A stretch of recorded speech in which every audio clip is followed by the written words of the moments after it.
Margaret Collins stood at her kitchen window watching the morning sun paint golden streaks across her small backyard.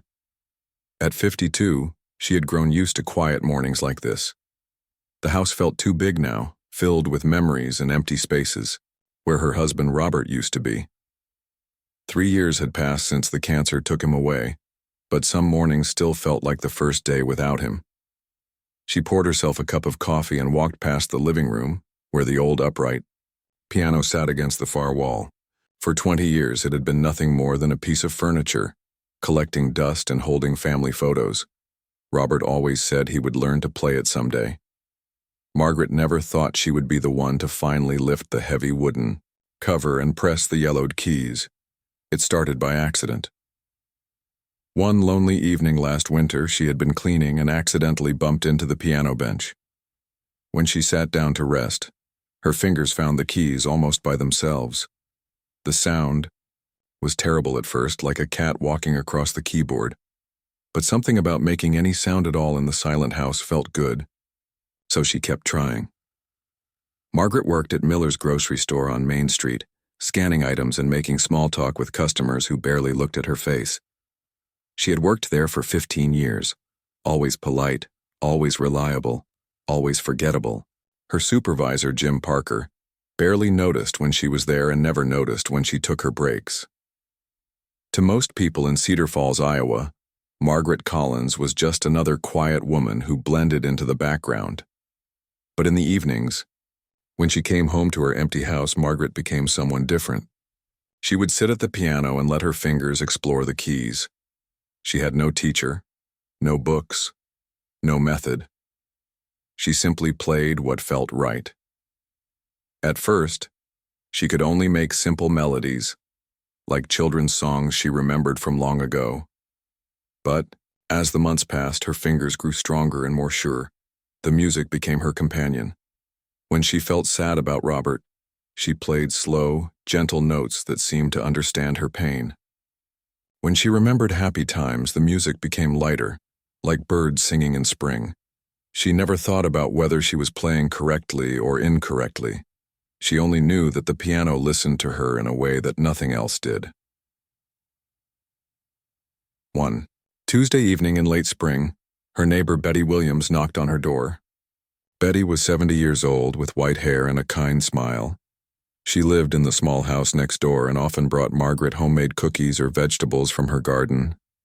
"Margaret, dear," Betty said, settling into the kitchen chair with a cup of tea.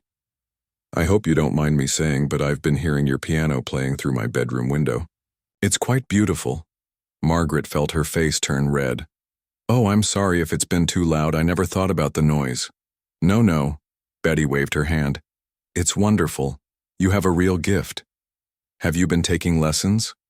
Margaret shook her head. "I just play what comes to mind. I'm not very good." Betty looked surprised. "Not good?" "Margaret, you play like someone who has studied for years. Where did you learn?" "I didn't learn anywhere," Margaret said quietly. "I just started playing after Robert died. It helps with the loneliness." Betty leaned forward with excitement in her eyes. "You know, the community center is having their annual piano recital next month. Local people perform for the town. You should sign up." Margaret nearly dropped her teacup. "Oh no, I couldn't do that. I'm not a real pianist. Those people have studied music. They know what they're doing." "But that's exactly why you should do it," Betty insisted. "Music isn't about being perfect. It's about sharing something from your heart. And you have so much heart in your playing." For the next week, Betty brought up the recital every time they talked. She left the registration form on Margaret's kitchen table. She told her about other amateur players who had performed in past years. She even offered to drive Margaret to the community center to sign up. Finally, more to stop Betty's gentle nagging than from any real confidence, Margaret filled out the form. Her hands shook as she wrote her name and address.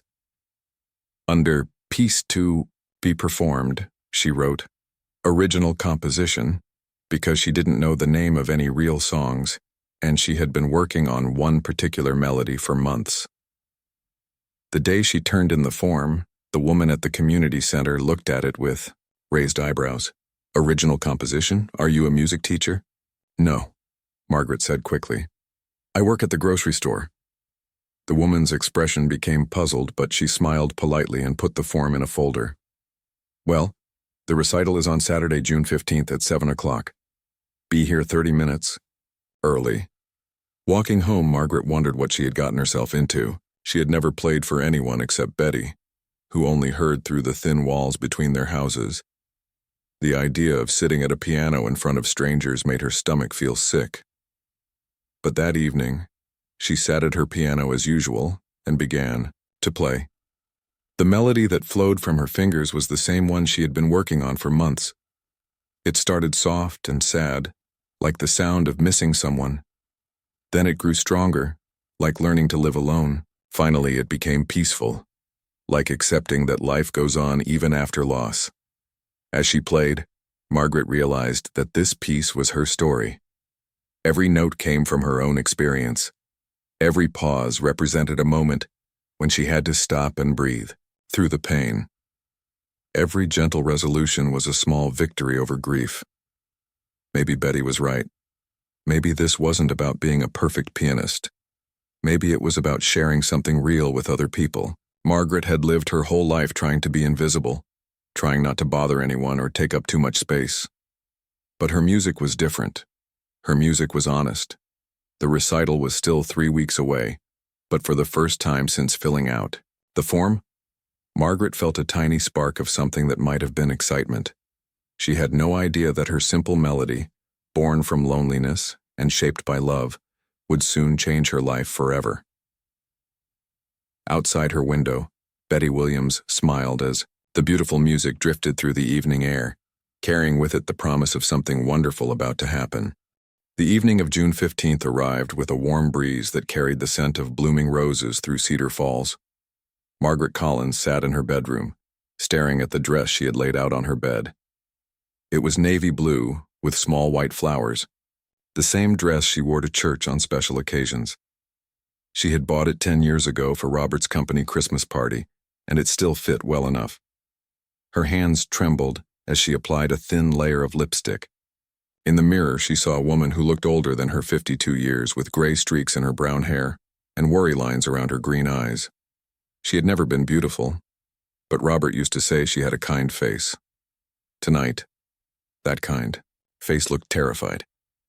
Betty Williams picked her up at 6:30 sharp, chattering excitedly about how proud she was. "You look lovely, dear," she said as Margaret climbed into the passenger seat. "Are you nervous?" "Terrified," Margaret admitted, clutching her small purse in her lap. "That's perfectly normal," Betty reassured her. "Even professional musicians get nervous before they perform." When they arrived at the community center, Margaret's heart sank. The parking lot was nearly full, and well-dressed people walked toward the building carrying flowers and programs.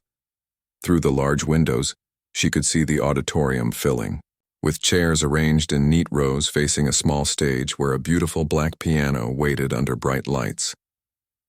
Inside the lobby, Margaret signed in at a table decorated with music notes cut from construction paper.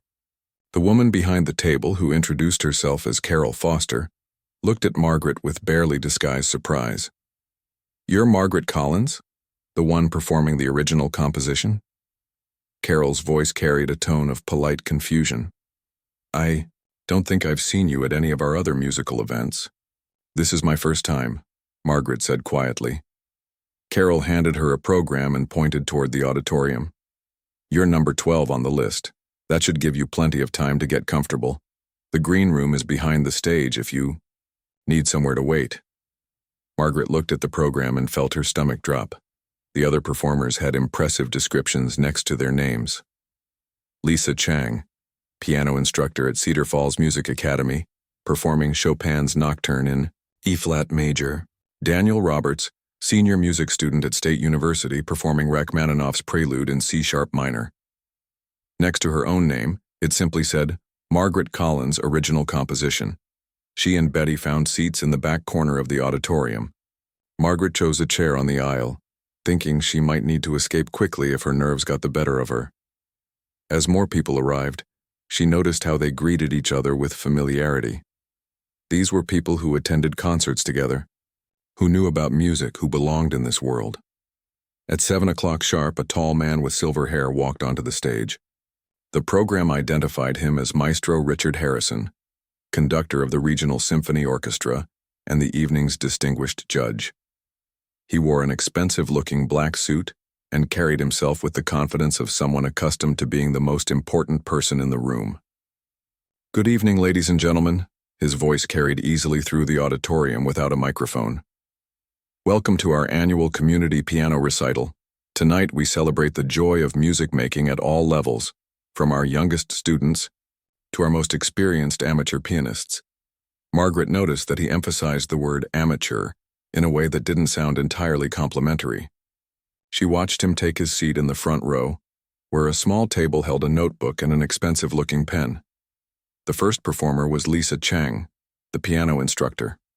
She played Chopin with technical precision that made the audience murmur appreciatively.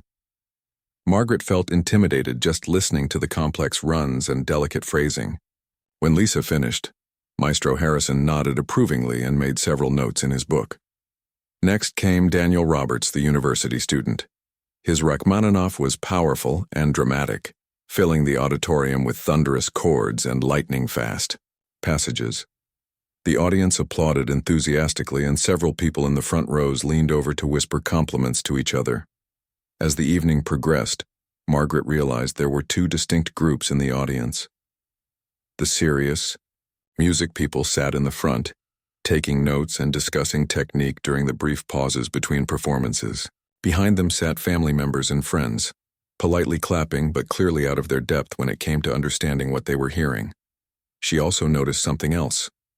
When the performers were obviously skilled, like the music teachers and advanced students, the audience paid close attention. But when someone less polished took the stage, like Mrs. Henderson from the senior center who stumbled through Fur Elise, people began checking their phones and whispering to their neighbors. During Mrs. Henderson's performance, Margaret heard a young woman behind her whisper to her friend, "This is painful to listen to. Why do they let beginners perform at the same event as real musicians?" Her friend whispered back, "I know. My piano teacher says it's important to encourage everyone, but some of these people really shouldn't be on stage." Margaret felt her face burn with embarrassment. She looked down at her program and saw that several more performers separated her from her turn. A middle-aged man named Paul Mitchell played a simple Bach piece with obvious nervousness, hitting several wrong notes. During his performance, she noticed Maestro Harrison look at his watch and write something brief in his notebook. When Paul finished, the applause was polite but short. Margaret heard someone in the middle section say, "Well, at least he tried," in a tone that suggested trying wasn't quite enough. Next came Sarah Lopez, a high school student who played Mozart beautifully. The quality of her performance brought the audience back to attention, and Maestro Harrison smiled and nodded throughout her piece. Margaret realized she was seeing the unspoken hierarchy of the evening. The skilled performers earned respect and attention. The struggling amateurs received polite tolerance at best. As her turn approached, Margaret felt increasingly out of place. Her simple dress looked shabby compared to the elegant outfits worn by the music teachers and advanced students. Her hands, rough from years of handling groceries and cleaning supplies, seemed wrong for touching piano keys. She had never taken a lesson, never learned proper technique, never studied the great composers whose names filled the program. When the 10th performer finished, Margaret felt Betty squeeze her arm encouragingly. "You're almost up, dear. Remember, just play from your heart like you do at home." But sitting in this room full of trained musicians and serious music lovers, playing from her heart seemed foolishly naive. These people understood things she had never learned. They could hear the difference between good and bad playing, between amateur and professional, between music that mattered and music that was just noise. Margaret watched as performer number 11, a confident woman in an expensive black dress, played Debussy with flowing grace. The audience was completely attentive, and Maestro Harrison made extensive notes. When she finished, the applause was long and genuine. Then Carol Foster walked onto the stage and looked at her list. "Our next performer is Margaret Collins, who will be playing an original composition." Margaret's legs felt weak as she stood up. Betty whispered. "You'll be wonderful." But her voice seemed to come from very far away. As Margaret walked down the aisle toward the stage, she was acutely aware of the eyes following her. She heard whispered questions.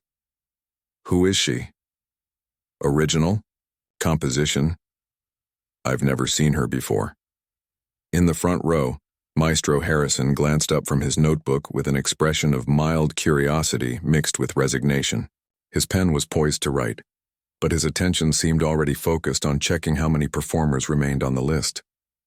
Margaret climbed the 3 steps to the stage, her simple dress and nervous movements marking her clearly as someone who didn't belong in this world of serious music. The bright lights made it hard to see the audience, but she could feel their collective assessment of her as an obvious amateur who would soon provide them with another example of misplaced confidence. The piano bench seemed too high, then too low. Her hands shook as she adjusted it, aware that every small uncertainty was being observed and catalogued by people who knew how these things should be done. In that moment, sitting alone on the stage with her back to an audience that expected very little from her, Margaret Collins realized she was about to prove them either right or very, very wrong. Margaret sat at the piano bench, her back straight and her hands resting on her knees. The auditorium felt enormous around her, filled with shadows and the quiet rustling of programs. She could hear people settling into their seats, some whispering to each other, others checking their phones. Someone coughed softly near the back. She looked down at the piano keys, black and white rectangles that had become her friends over the past months. At home, these same keys had listened to her sadness, her loneliness, her small moments of joy. But here, under the bright stage lights with dozens of eyes watching her, they looked foreign and intimidating. Her fingers felt cold and stiff. She flexed them quietly, trying to warm them up the way she had seen other performers do. In the front row, Maestro Harrison sat with his pen ready, his expression politely patient but clearly expecting another amateur stumble through a simple piece. Margaret closed her eyes and tried to remember why she was here. Betty had said music was about sharing something from the heart, but what if her heart wasn't good enough? What if the feelings that seemed so real and important in her quiet living room sounded silly and simple to people who understood real music? She thought about Robert, about the way he used to hum while shaving in the morning. She thought about the empty chair at her kitchen table, about the silence that filled her house every evening until she started playing piano. She thought about the melody that had grown from those feelings, note by note, over months of lonely practice. Slowly, Margaret placed her hands on the keys. The piano felt warm under her fingers, familiar despite the strange surroundings. She took a deep breath and began to play. The first notes came out soft and gentle, like a whisper or a memory. They were simple notes, not the complex chords and racing passages she had heard from the other performers. But they carried something different, something that made the casual conversations in the audience stop almost immediately. Margaret didn't notice the sudden quiet. Her eyes were still closed and she was back in her living room, playing for an audience of one. The melody started the way it always did, with the sound of missing someone. The notes were lonely but not hopeless, like a person learning to be alone without being afraid. In the front row, Maestro Harrison's pen stopped moving. He looked up from his notebook, his expression changing from polite boredom to surprise. These weren't the tentative, uncertain sounds he expected from an amateur. The notes were simple, but they were placed exactly where they needed to be, with a timing that spoke of deep understanding rather than technical training. The melody grew, slightly stronger, and Margaret's left hand joined her right, adding a gentle harmony that seemed to breathe with the main theme. She had never learned the names for what she was doing, had never studied chord progressions or harmonic theory. She simply played what sounded right, what felt true to the story she was telling. Behind her, the audience had fallen completely silent. The whispered conversations stopped. The rustling of programs ceased. Even the people who had been checking their phones put them away and looked up at the stage. Betty Williams, sitting in the back corner, felt tears starting in her eyes. She had heard Margaret play through the thin walls between their houses, but she had never fully understood the depth of what her neighbor was creating. This wasn't just a pretty melody. This was a conversation between the piano and pain, between music and healing, between one human heart and all the others listening. The piece began to tell its story more clearly now. Margaret's right hand played a theme that sounded like remembering, happy times, while her left hand provided a gentle, steady accompaniment like the rhythm of daily life continuing despite loss. The two parts wove together, sometimes harmonious, sometimes slightly apart, like the way grief and joy could exist in the same moment. Near the middle of the auditorium, the young woman who had earlier complained about amateur performers found herself leaning forward in her seat. She had studied piano for 12 years, had won competitions and performed difficult pieces by famous composers, but she had never heard anything that spoke so directly to something inside her chest, something she hadn't even known was there. Maestro Harrison set his pen down completely. In 30 years of judging competitions and listening to performances, he had heard thousands of pianists play thousands of pieces. Most were technically proficient, many were musically intelligent, a few were genuinely talented. But this was something different entirely. Margaret's playing had no wasted motion, no unnecessary decoration. Every note served the emotional truth of what she was expressing. Her technique, while unconventional, was perfectly suited to her musical purpose. She played like someone who had discovered music rather than learned it, like someone who understood that the piano was not an instrument to be conquered but a partner in conversation. The melody moved into a more complex section now, where Margaret's two hands seemed to be having a gentle argument. The right hand played phrases that reached upward, hopeful and questioning. The left hand responded with deeper, more grounded themes that seemed to say, "Yes, but remember this." It was like listening to someone work through a difficult decision, weighing hope against reality, dreams against experience. The young music students who had been waiting backstage for their turn to perform had quietly gathered near the side entrance to listen. They recognized something in Margaret's playing that their teachers had been trying to explain for years, something about music being more than correct notes and proper technique. As the piece moved toward its conclusion, Margaret began to bring the two musical conversations together. The hopeful reaching of her right hand and the steady wisdom of her left hand found a way to agree with each other.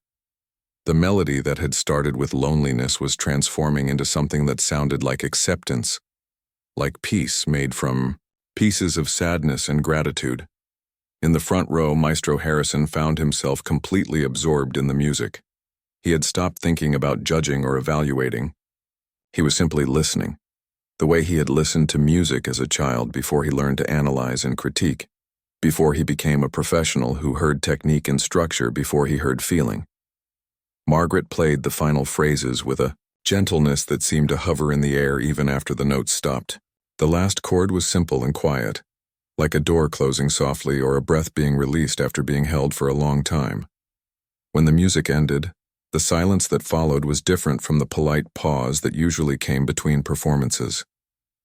This silence was full, as if the audience needed a moment to return from wherever Margaret's music had taken them. Then, slowly, someone began to clap. Others joined in, and the applause grew not with the quick enthusiasm that greets a good performance, but with the deeper appreciation that comes from being touched by something unexpected and real. Margaret opened her eyes and turned to face the audience for the first time since she had begun playing. The faces looking back at her were different from the politely bored expression she had seen when she first sat down. People were smiling, some were wiping their eyes, and many were standing up as they clapped.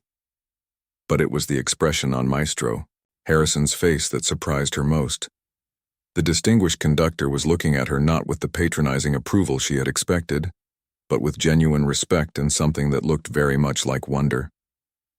The applause continued for what felt like minutes, but Margaret sat frozen at the piano bench, unsure of what to do. At home, when she finished playing, there was only silence and the ticking of the kitchen clock. She had never imagined that her simple melody could make people react this way. Slowly, she stood up and gave a small, awkward bow the way she had seen the other performers do. The clapping grew even louder, and she noticed that nearly everyone, in the auditorium was on their feet. Betty Williams was crying openly, pressing a tissue to her eyes while clapping with her free hand. Margaret walked off the stage on unsteady legs, her heart pounding so hard she thought everyone could hear. As she passed the side entrance where the remaining performers were waiting, she saw their faces filled with surprise and something that looked like respect. These were people who had studied music for years, and they were looking at her like she had just done something remarkable. "Excuse me, miss," a voice called behind her as she tried to find her way back to her seat. Margaret turned to see Maestro Harrison approaching, his expensive notebook tucked under his arm. Up close, he looked older than he had from the stage, with kind eyes behind wire-rimmed glasses. "I'm Richard Harrison," he said, extending his hand. "I wanted to introduce myself properly." Margaret shook his hand, her own hand still trembling slightly. "I'm Margaret Collins. I work at Miller's grocery store." "Where did you study music, Mrs. Collins?" he asked, his voice genuinely curious rather than politely professional. "I didn't study anywhere," Margaret said quietly. "I just started playing. After my husband died 3 years ago, I taught myself." Maestro Harrison's eyebrows rose. "You're entirely self-taught? That piece you just performed, you composed it yourself?" Margaret nodded, feeling embarrassed by the attention. "I just played what I felt. I don't know if it's real music or not." "Real music?" Maestro Harrison smiled, and his whole face changed. "Mrs. Collins, what you just played was more real than most of what I hear in professional concert halls. Where did that composition come from?" Margaret looked down at her hands, still not quite believing she was having this conversation with someone so important. "After Robert died, the house felt so empty. I started playing the piano because it made sound, and the sound made the house feel less lonely. That piece, it's about missing someone and learning to live without them." "I could hear that, Maestro," Harrison said softly. "Every note told that story. In 40 years of music, I've rarely heard such honest expression. Your technique is unconventional, but it serves your musical ideas perfectly. How long have you been composing?" "I don't really compose," Margaret said, confused. "I just play what comes into my head. Sometimes the same melody comes back and I work on it until it sounds right." Maestro Harrison was quiet for a moment, studying her face. "Mrs. Collins, would you mind if I asked you a few more questions? Perhaps we could sit down somewhere quieter." They found 2 chairs in the lobby, away from the continuing sounds of the recital. Through the auditorium doors, Margaret could hear the next performer, a teenage boy playing something fast and complicated. But Maestro Harrison seemed completely focused on their conversation. "Tell me about your musical background," he said. "Did you ever play as a child?" Margaret shook her head. "My family didn't have money for lessons. I always wanted to learn, but it seemed like something for other people who had more than we did." "What about listening to music? Do you attend concerts, listen to classical recordings?" "Not really," Margaret admitted. "I have some old CDs that Robert liked, mostly country and rock. Sometimes I hear classical music on the radio, but I don't know the names of the pieces or composers." Maestro Harrison leaned back in his chair, looking amazed. "So you created that composition without formal training, without studying other classical works, purely from your own musical instincts?" "I guess so," Margaret said. "Is that bad?" "Bad?" Maestro Harrison laughed, a warm sound that made Margaret feel less nervous. "Mrs. Collins, it's extraordinary. What you have is incredibly rare. A natural musical gift that many trained musicians spend years trying to develop." He paused, seeming to consider his words carefully. "I've been involved in professional music for most of my life. I've heard thousands of performances by people with extensive training and impressive credentials. But tonight, listening to your piece, I heard something I don't encounter very often: true musical communication." Margaret didn't understand what he meant, but something in his tone made her feel proud rather than embarrassed. "Your playing tonight reminded me why I fell in love with music in the first place," Maestro Harrison continued. "Before I learned to analyze and critique, before I became concerned with technique and tradition, music was about feeling and expression. You've kept that pure connection that many of us lose along the way." They sat quietly for a moment, listening, to the muffled sounds from the auditorium. Margaret could hear that the teenage boy had finished his piece and was receiving polite applause. "Mrs. Collins," Maestro Harrison said finally, "I have a proposition for you. Our regional symphony orchestra performs several community outreach concerts each year, designed to bring classical music to broader audiences. We often feature local talent, usually music teachers or advanced students. But I would like to invite you to perform your composition with our full orchestra." Margaret stared at him, certain she had misunderstood. "I'm sorry, what?" "I'd like to arrange your piece for orchestra and have you perform it as our featured soloist. It would be a wonderful addition to our upcoming concert in December." "But I'm not a real pianist," Margaret protested. "I work at a grocery store. I've never even been to a symphony concert." "That's exactly why you should do it," Maestro Harrison said with a smile. "Your music comes from life experience, not from academic study. That's what makes it so powerful. Many people in our usual audience would connect with your story and your music in ways they might not with traditional classical pieces." Margaret felt overwhelmed. "I don't know anything about performing with an orchestra. I wouldn't know what to do." "We would work with you," Maestro Harrison assured her. "I would personally oversee the arrangement and rehearsals. And I know an excellent piano instructor, Patricia Stone, who could help you prepare. She's very good at working with musicians who have natural talent but need some technical guidance." Margaret thought about her quiet life, her job at the grocery store, her empty house with the old piano that had become her closest friend. 6 months ago, she never could have imagined sitting in a community center lobby discussing a symphony performance with a famous conductor. "I need to think about it," she said finally. "Of course," Maestro Harrison said, pulling a business card from his wallet. "Here's my contact information. Take all the time you need, but I hope you'll consider it. Music like yours deserves to be heard." As they stood up to return to the recital, Margaret noticed that people in the lobby were looking at her differently. Word of her performance had spread during the intermission, and she could hear whispered conversations. "That's her, the one who played the original piece. I heard she made the maestro cry.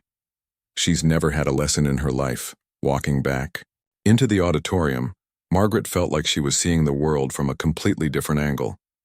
An hour ago, she had been a nervous amateur hoping not to embarrass herself. Now she was someone who had moved an audience to tears, someone who had impressed a professional conductor, someone who might actually belong in the world of music after all. The recital continued around her, but Margaret barely heard the remaining performances. She kept thinking about Maestro Harrison's words, about the possibility that her simple melodies could mean something to other people, about the chance to share her music with even more listeners.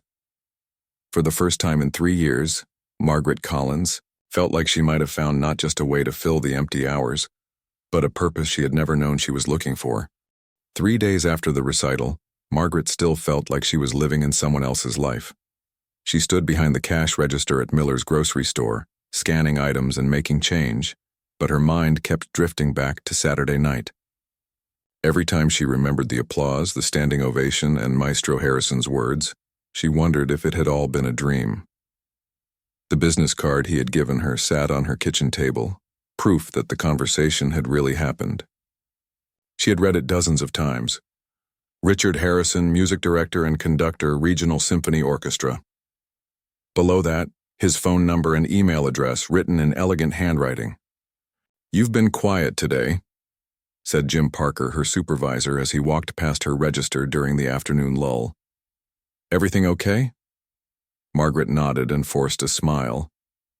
How could she explain that a famous conductor wanted her to perform with a symphony orchestra? Jim would think she had lost her mind.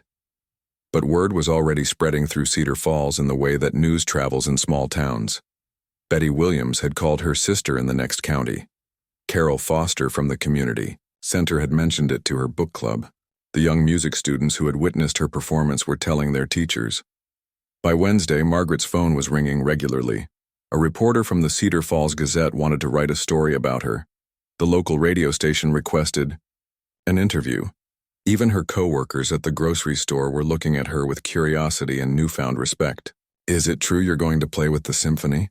asked Linda Martinez, who worked in the deli section. My daughter takes piano lessons, and her teacher heard about what happened at the recital. She said it was incredible. Margaret felt her face turn red. Nothing's decided yet. They made an offer, but I haven't said yes. That evening, Margaret sat at her piano and tried to play her composition the way she had at the recital. But something was different. The notes sounded the same, but she was thinking about them now instead of just feeling them. She was wondering what an orchestra arrangement would sound like, what Patricia Stone would teach her, whether she could really perform on a big stage. After an hour of unsatisfying practice, she called Betty Williams. "I don't know what to do," Margaret admitted when Betty arrived with 2 cups of tea. "Part of me wants to say yes, but part of me thinks I'm crazy to even consider it." Betty settled into her favorite kitchen chair. "What are you afraid of?" "Everything," Margaret laughed, but it wasn't a happy sound. "I'm afraid I'll embarrass myself. I'm afraid I'm not good enough. I'm afraid people will realize I don't belong in that world." "And what if you don't do it?" Betty asked gently. Margaret was quiet for a long moment. "I guess I'll wonder for the rest of my life what might have happened." The next morning, Margaret called Patricia Stone, the piano teacher Maestro Harrison had recommended. Patricia's voice was warm and encouraging over the phone. "Richard told me about your performance," Patricia said.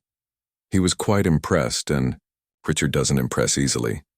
Would you like to meet and see if we might work well together?" Patricia's studio was in a converted garage behind her house, with 2 grand pianos and walls covered with awards and photos of her students. She was about Margaret's age, with graying hair and laugh lines around her eyes. "Play something for me," Patricia said after they had talked for a few minutes. Margaret sat at one of the grand pianos and began her composition. The instrument was far better than her old upright at home, and the notes rang out clear and rich. When she finished, Patricia was quiet for a moment. "Richard was right," she said finally. "You have something very special. Your musical instincts are remarkable, but I can also hear places where some technical work could help you express your ideas even more clearly." "Would you be willing to teach me?" Margaret asked. "I would be honored," Patricia replied. "But I want you to understand something. My job won't be to change the way you make music. It will be to give you more tools to do what you already do naturally." That afternoon, Margaret made 2 phone calls. First, she called Maestro Harrison and accepted his invitation to perform with the symphony. Her hands shook as she dialed, but his enthusiasm when she said yes made her feel like she had made the right choice. Her second call was to Jim Parker at the grocery store. She explained that she would need to adjust her schedule to accommodate piano lessons and orchestra rehearsals. To her surprise, Jim was excited rather than annoyed. "This is amazing, Margaret," he said. "We'll work around whatever schedule you need. The whole store is proud of you." Over the following months, Margaret's life transformed in ways she had never imagined. Her lessons with Patricia were challenging, but exciting. She learned proper fingering techniques and basic music theory, but Patricia was careful to preserve the emotional honesty that made Margaret's playing special. "Many of my students spend years trying to learn what you already know," Patricia told her during one lesson. "Music isn't about playing perfectly. It's about communicating something real."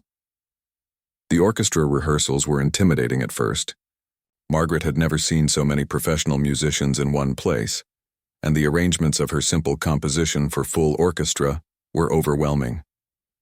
But Maestro Harrison was patient and encouraging, and the musicians welcomed her with genuine warmth. "Your piece gives us something different to play," the first violinist told her during a break. "Most composers write music for musicians. You wrote music for people." As word of Margaret's story spread beyond Cedar Falls, more opportunities appeared. A recording company expressed interest in making an album of her compositions.